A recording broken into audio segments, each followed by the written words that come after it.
kainitan. Bumiyahe po siya galing Cavite. Ayan, di ba? Lahat ng bagay pwedeng maging totoo. Kahit sa TikTok lang po kami nagkakilala. O, second time meeting of Roslab.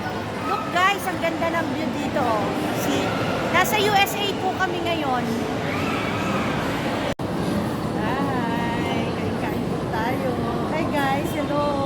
Second meeting of my besties from I met in TikTok guys. So, there's nothing impossible. If you really wanted to meet someone, if you have to put an effort, it's gonna happen. So right now, second meeting first at the SM Marikina. Right now, Antipolo Robinson. At least guys, for a change, diba? So, for now, kakain po muna kami. Then, you know, later, chika-chika yung tambay-tambay. Yung pinit po kasi talaga sa labas. Diba?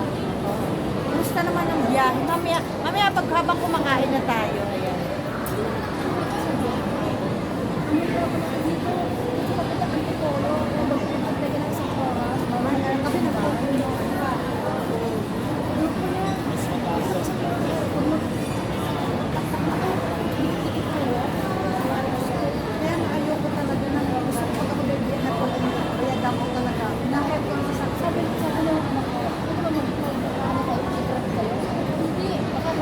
Guys, look.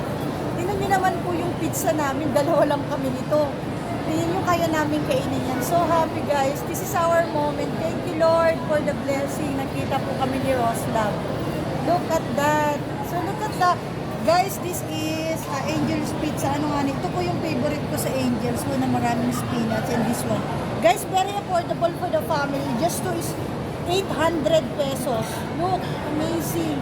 So for now guys, we will eat first and later we will make some chica and then we will share it to you. Okay, thank you so much. Love you all guys.